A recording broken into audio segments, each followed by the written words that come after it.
and administrators. This is key not only as a humanitarian calling, but a fulfillment of the international responsibility to refugees, but also for the long-term stability and potential of Somalia.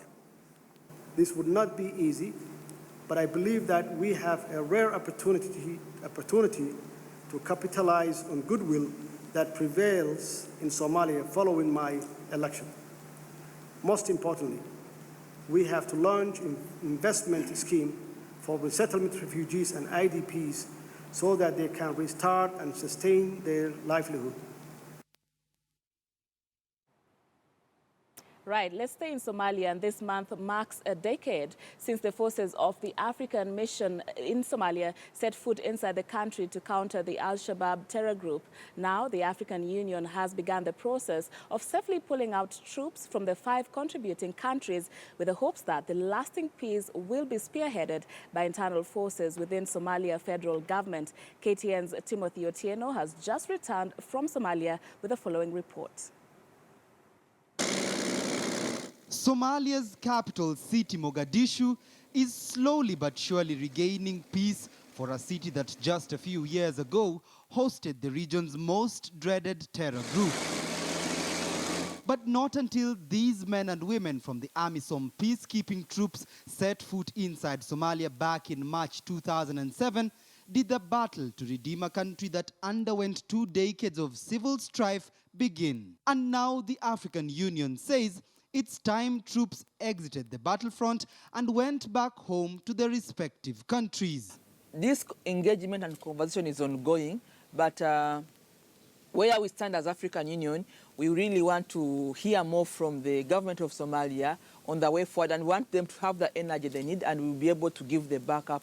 The country, with troops from Kenya, Uganda, Ethiopia, Burundi and Djibouti, has seen more than 7 major towns liberated, including Baidoa, Kismayo, Barawe and Mogadishu. But not without its fair share of casualties. On this day, none other than the chair of the African Union Security Council is in Mogadishu to lay wreaths in honor of the fallen troops of the 10-year peacekeeping process. The war against Al-Shabaab is succeeding. To a very large extent, the backbone of Al-Shabaab has been broken. The number of military casualties remains largely unknown, but some believe it could be ranging to about 10,000 fallen troops over the last decade. The cost of this mission has been high.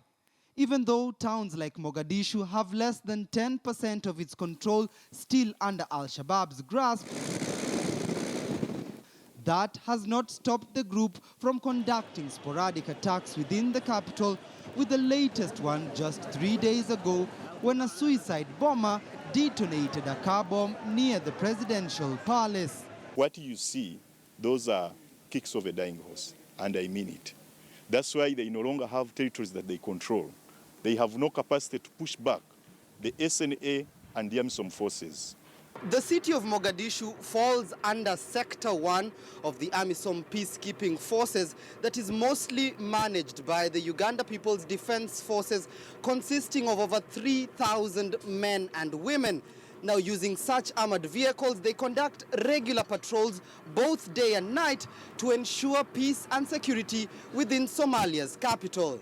And indeed, that peace perhaps resonating within the busy streets of a nation seeking a lasting solution to a perennial problem. And now, Amison, whose initial mandate was just to spend 6